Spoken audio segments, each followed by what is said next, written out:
Hey y'all, today we is going to be reading Toby X Listener Up in Here. My goodness, I felt like it's been forever since I've read this one, even though it hasn't, since like the whole channel's a cycle practically.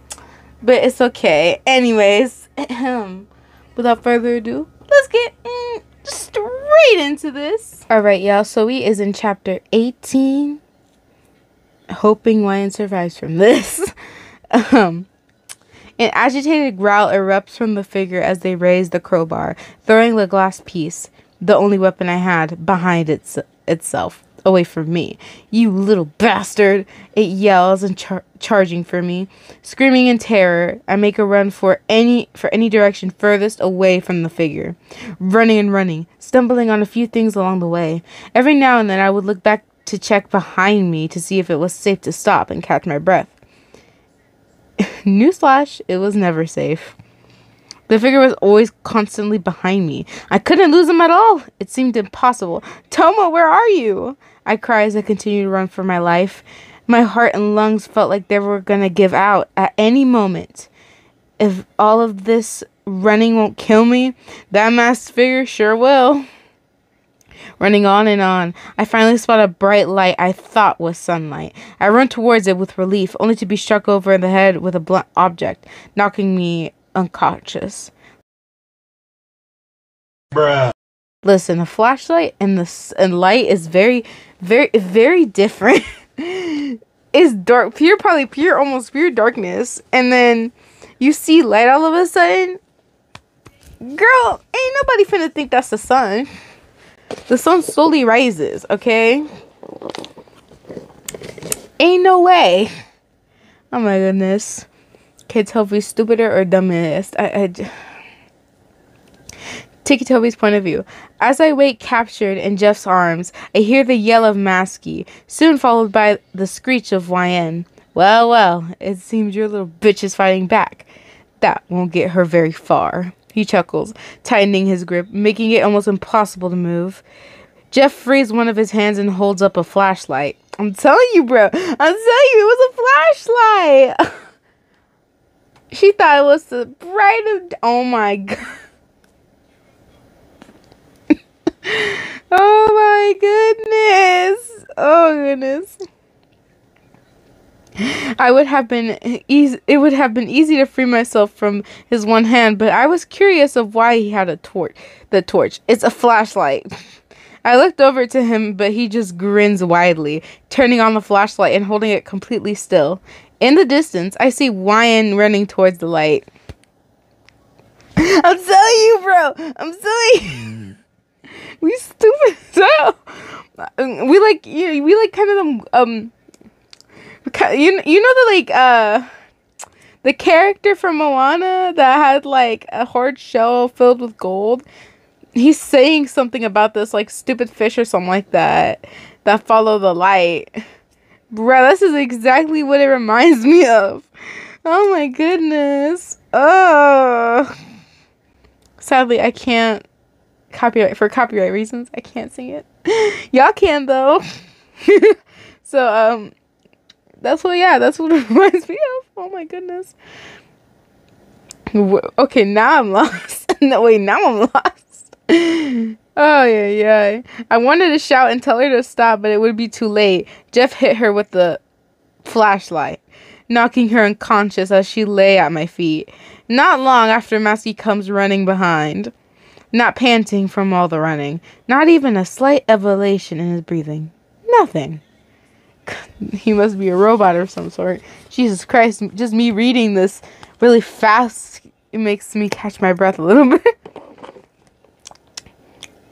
Because I'm drinking some Sprite right now. I should probably be drinking water and then it wouldn't happen, but I don't have water near me, okay? It's not accessible right now. As accessible as my Sprite that's in my life. Anyway, reader's point of view. Jesus, this girl's stupid. Like, just before I even start, oh Lord, please protect our stupidness, because this is absolutely outstanding how stupid you made us, my Lord. Please protect us from what we cannot protect ourselves from our own stupidity, or whoever else you believe in. Oh, by the way, this is for whoever else you believe in as well. Sorry. I don't know every god. I'm sorry. Anyways, reader's point of view. I finally come around to feel my body bouncing and wobbling slightly. Opening my eyes, I look up to see a recognizable face. Tomo, I say with a smile. I soon figured out my body bouncing was due to him running while carrying me. He looks down and sighs once he saw I was awake. Tomo, where did you go? I was scared. Sorry, the murderer captured me, but I broke free and found you unconscious, so I escaped. This man is such a liar. Jesus Christ. Do you mean the murderer called, what was his name? The one who wore the goggles? Toby. He states bluntly, triggering my memory when I first came across the murderer. His partner calling his name. Yes, how do you know his name? Let's just say I have come across him many times. How many times is many times? Before he got the chance to speak, he suddenly freezes, cashing. Where's my money, fool? Causing me to look at what his eyes were fixed on. The murderer who killed the men in my house. The murdered with the... What? The murderer with the cut face. He stood before us with an angry yet smirk expression. Bro, he can't make anything with a sliced face. All I could think is of is a weird-ass smile. We turn around, but the masked figure stood behind us, preventing an escape. Going somewhere? Chapter 19. Both killers charged at us. Tomo holds me close to shield me, and I close my eyes. But I soon scream out in agony once I feel a piercing chain shoot through my shoulder. Why did I say chain? Shoot through my shoulder. I continue to scream and scream as the pain continues, as the murderer drives a knife into my shoulder more and more. See, I'm telling you, bro. Like, where is the running part? Where's Tomo in this? YN? A female voice calls, but I couldn't answer over the pain. All I could hear was the sound of splashing blood and tearing flesh. The sound of metal piercing skin and muscle. YN? I opened my eyes to see I was in my house, on the sofa with Lyrisha towering over me, shaking my shoulders harshly. I quickly stood up, causing her to move back a little, allowing me space. How did I get here? Lyrisha looks at me with a confused expression as she tilts her head a little, pushing the sweat-filled hair out of the way for my eyes. You had a nightmare, YN. I don't blame you after seeing Sue get murdered last night. I interrupted her. I was confused. What was she saying? It was like last night would actually happen a few days ago. What do you... Never mind. Where's Tomo? Lyrisha shoots...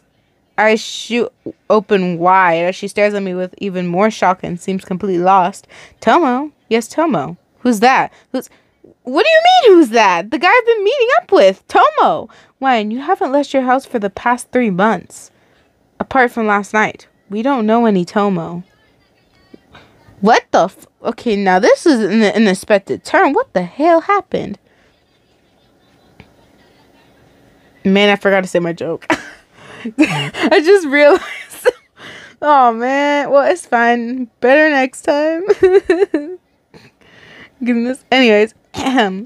I began to sweat and panic, my breathing becoming heavier. What on earth was good on? I was on a date with Tomo, then woke up here to find out he doesn't even exist. I think you must have dreamt him. No. I didn't. He was true. I admitted to you I could read minds and that he was our new mail boy, and I went on a date with him, and you gave me a condom, and YN, back it up, slow down. First of all, we haven't met, we don't have a new mail boy. Second of all, I don't even own condoms myself. And when the hell did you tell me you can read minds? Are you crazy? I grabbed Lyrisha's shoulders tight. What the hell is happening? I definitely didn't dream of all this. This can't be happening. Well, how stupid we are, I'm not surprised. It's true, I swear. Okay, listen. I'm gonna call someone just to try and comfort and tell you the truth that all of this was just a dream. I closed my eyes, screaming to get Lyrisha's attention to listen to me. No. It's true. It's all true. No. Like, wait, what? Hold on. What? What? What the hell? No. It's all true. It's all true. Wyatt, wake up. I open my eyes to see Tomo's face above me. Wow, this is some trippy dreams. This is some scary stuff over here. I remember having that type of crap, and that scared the hell out of me. Oh my goodness. I opened my eyes to see Tomo's face above me. Looking around, I was in his arms as he ran down the street, lifting up as much as I could without him dropping me. I look around for the two killers who blocked our way out. How did you get around them? Get around who? The killers. Both of them. They surrounded and charged up for us. No, Lion. We've only just escaped from there. I took a shortcut. What the absolute hell is happening? We get surrounded. I scream. I wake up home. I scream. I'm in Tomo's arms again, but turns out we never got surrounded in the first place. I think it's all the fear. Playing tricks in your mind. Was it true? Was it just the fear? Or maybe his horse is lying. I know his horse is lying. Liar. What a liar, bro. I mean, like we scream, we dream. We scream, another thing. This is weird. We scream, we dream. We scream, another thing. Oh, that's kind of like a rap. Look at that. That's cool. Anyways, chapter 20. As we get further down the street, Tomo decided that we were safe. We were at a safe distance to allow me to walk by myself, which was good as my legs started to grow numb and I needed to talk about what just happened. Tomo lowers me to the ground and begins to start walking, but I grab his shoulder, stopping him from doing so. Tomo, I need your help. I'm not sure what's going on with my mind, but something weird just happened. I tightened my grip on his shoulder, causing him to glance down at my hand, looking back at my face, nodding. He turns to face me. I lower my hand and take a deep breath. It's as if I was switching between realities or something. What do you mean? I had to pause in order to think of how to word the experience I just had. Was there even a way to word it? So you're telling me if we traveled to different realities, we would be smarter? Oh my goodness. Will we be a genius? Oh please. Oh please. I'm manifesting that we switch realities and become smarter. Okay. I don't even know how to excuse me. Was there even a way to word it? I don't know how to explain it, but what I remember is you carried me out of that place and the murderers followed and stabbed me. As I screamed, it was as if I woke up in my house and I never met you, but I remembered you. Larisha thought I was crazy, then I woke up to where we are now. What does that mean? What does it mean? Tomo sighs, taking a step closer and placing his hand on my shoulder for comfort.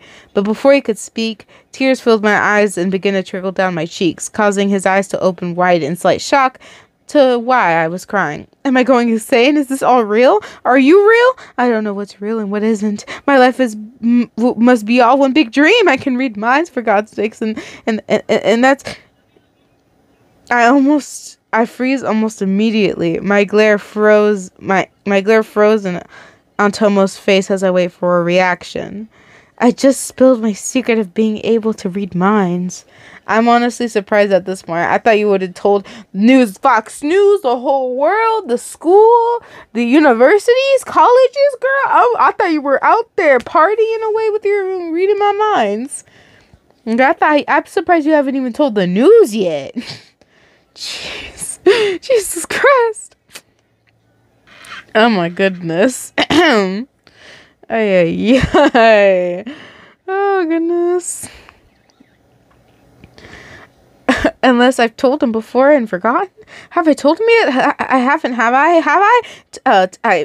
Tomo, I mean, before I could finish, it was him who interrupted me, but not through speech. Instead, he just pulls on my shoulder, taking me in a warm embrace, holding me close. I was shocked and didn't know how to react. My body was stiff, but I felt myself slowly relaxing due to the calming sensation of his hug.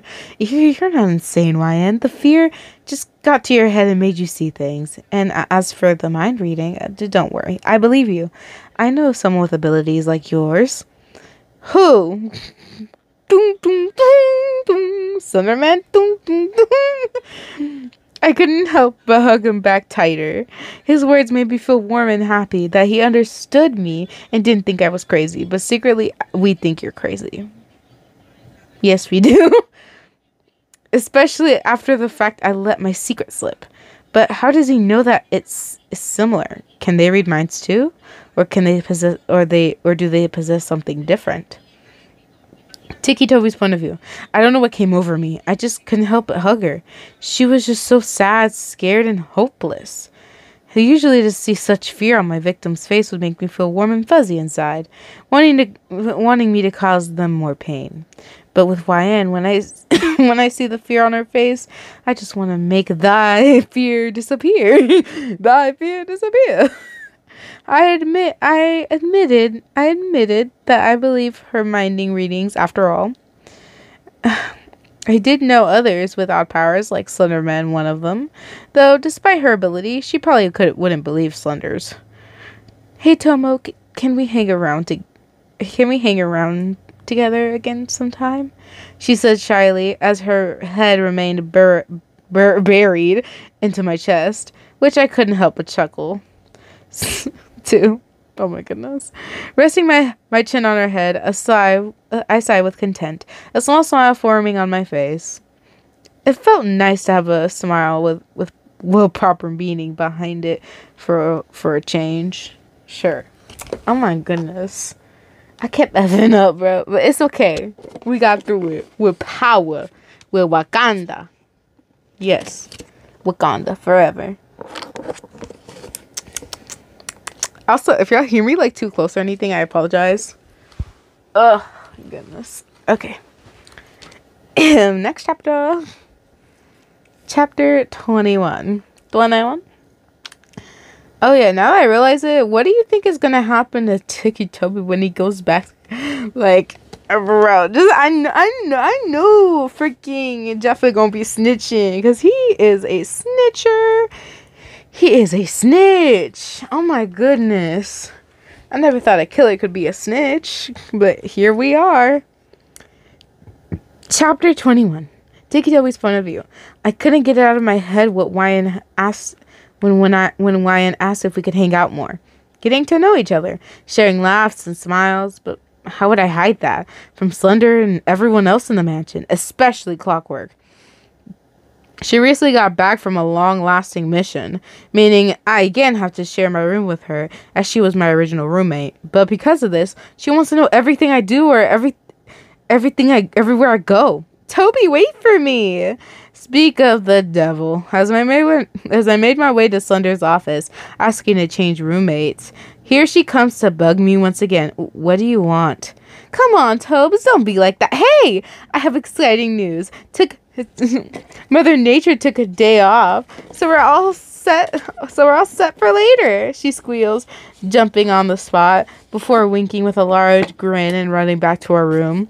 A cringe-worthy shiver sends all the way down my spine. Excuse me. Let me just by Mother Nature, I knew exactly what she meant, and I did not want any part of it at all. I have no clue what she means. I can't tell if she means periods, if she means the clock is just taking a break. I don't know what she means, but I don't think it's good. Picking up the pace, I quickly run to Slender's office, knocking on the door before entering. Slender? Popping my head around the door to see his tall figure sat at his desk. Entering the office, I closed the door behind me and made my way towards him, placing whatever he was somehow reading without eyes. I sigh before speaking out. I can't room with Clockwork anymore. And why is this, Toby? I can't explain why. Of course I couldn't explain why. If I told Slender that Seaweed was too nosy and was gonna find out I'm friends with a normal person who happens to be a girl, who also happens to be on my #1 mission list, both Slender and Clockwork would kill me. Toby, if you want this action to be carried out, I must be given a reason. Can I stay in one of the spare rooms? There's enough of them. Your reason, Toby?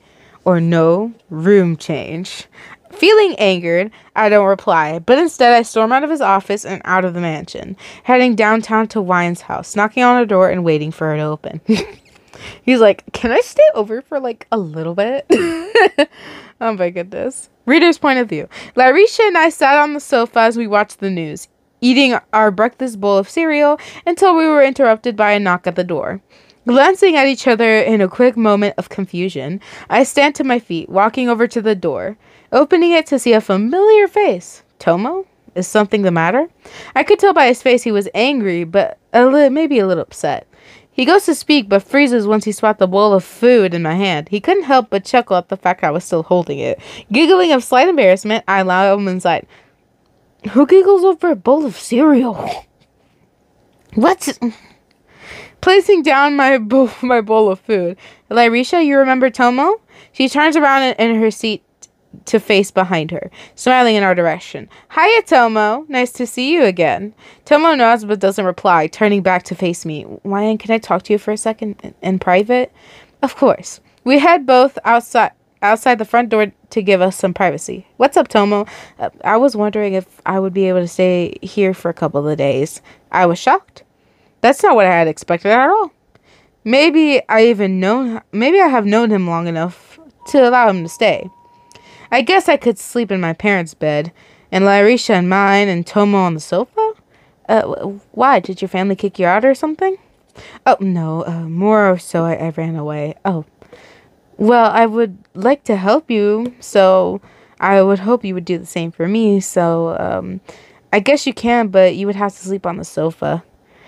He smiles widely, pulling me close into a warm hug, resting his chin on my shoulder. Thank you, Wyan. They said, nah, bro, I'd literally rather sleep in the streets than literally be with Clockwork, bro. Stupid idiot. Anyways, chapter 22. Tomo thanks me as he holds me close, but I couldn't help but feel nervous about the whole situation. After all, I haven't known Tomo for very long, so I don't actually know that much about him. Because we are idiots, my goodness. How many times do I have to say it? Repeat after me. We are idiots in this story. Some of y'all would be like, who is we? Who is we? And yes, we is we. We is we. Goodness. But like because Larisha seems to be now a permanent roommate, I will need to ask her opinion on you staying as well.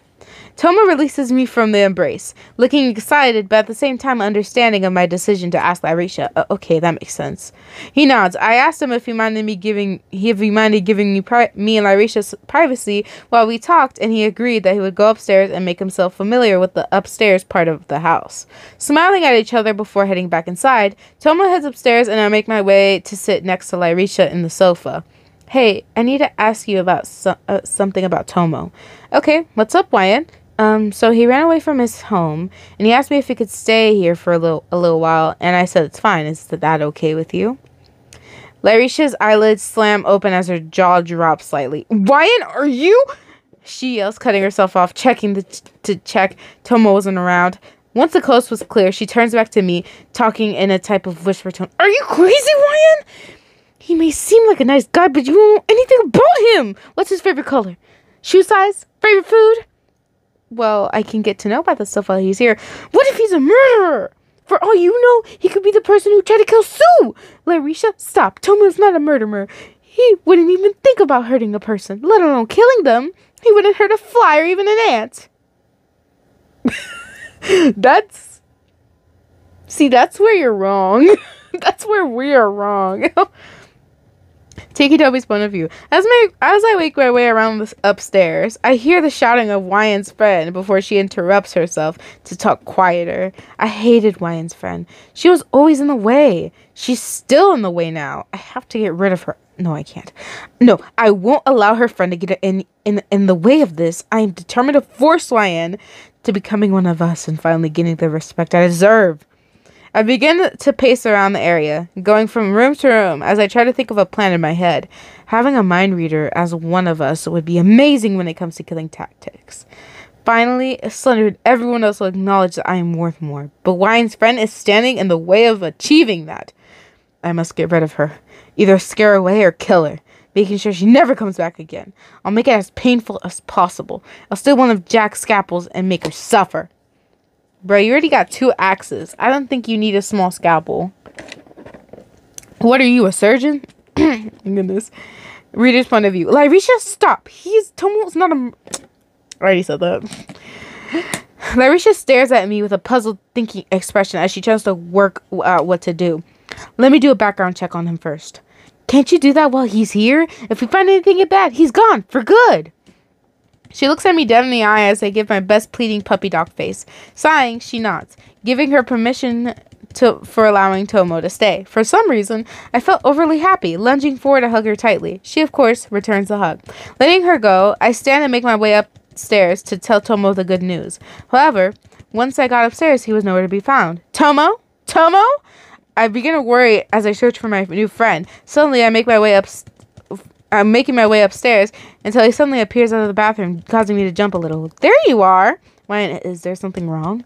I shake my head happily with a smile as I grab his arm and drag him downstairs to where Lyrisha was waiting. You're allowed to stay! I cheer happily. Tomo smiles widely, and Lyrisha also smiles, but hers wasn't as big as ours. You probably should have let your friend do that background check. I'm telling you, bro. Her friend, I'm telling you, like, oh my goodness. You know what? Okay, this is ridiculous. Okay, y'all, so I'm gonna tell y'all this right now. If you are like this person that I'm reading, if you're like YN right now, please don't be like this person. Please be a little bit more responsible, like Lyrisha is, or Lyrisa, or something like that. Her name is Lyrisha in this series, and y'all can't stop me from mispronouncing it. Her name is Lyrisha, and that's that. Anyway, be a little bit smarter like Lyrisha. Do a background check on him. Guaranteed, you ask one of your friends or you ask a random girl if you can do a background check on this guy, but she'll pull it up in 5 seconds. Guaranteed. Like, here's his address. Here's what he's doing now. Here's what he last ate. He used the bathroom this time, this place, this area, this momento, this time zone. Bro, they'll pull that up. They'll pull it up. Especially if you know good friends like that. Do a background check. It's always worth it. You know what I'm saying? If it's like this type of situations. Also, a word of advice, and this is probably over said already. Don't be stupid like this person. Please, for the love of me. Don't let random strangers stay in your house that you barely even know their favorite color, which is the most basic question in the whole United States of America. Just don't be as dumb as her. Okay? That's what I'm begging anybody who follows this series and loves this series.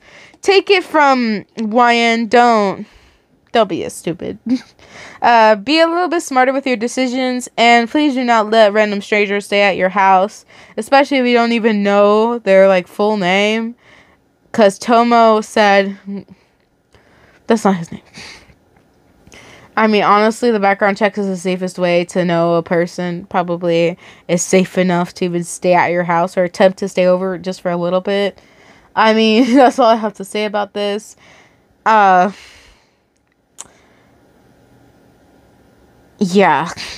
Y'all, I am warning you, do not be as dumb as that YN, please. I already said that too many times anyway, so it's fine. I don't need to say like a trillion more times, even though I really want to. Anyways, what do you guys think will happen with Tomo? Will Slenderman attempt to, like, he's like, he hasn't completed his mission. Will he look for him? Will Clockwork find him? Will Clockwork have a mission to kill us? Let me know in the comments down below. Also, this is also kind of a side note. To the people who requested other stories, I will start getting those through. I most likely will be making votes for 1 or 2 of them, but not every single story, because some kind of pop their glances towards me, okay? And I'm like, I see you, boo. I see you. And that's the one I want to read. Okay. I'll choose most of them, okay? Yeah, there might be a vote, happening soon. So, we'll see. But But for now, y'all, I hope you guys enjoyed. Like, subscribe, and hit the notification bell for more amazing videos, everybody. Anyways, did y'all like the fit? The fit is pretty basic, you know, with my cute little headphone right there. Not headphone, I mean microphone. And, you know, the makeup, you know what I'm saying? And the hairstyle, you know, she kind of cute. She kind of cute. And the earrings, kind of dragony, you know, like, they're like little dragons. It's cute. Anyways, I guess to get going, y'all. Bye and peace. I don't know why my pinky does that.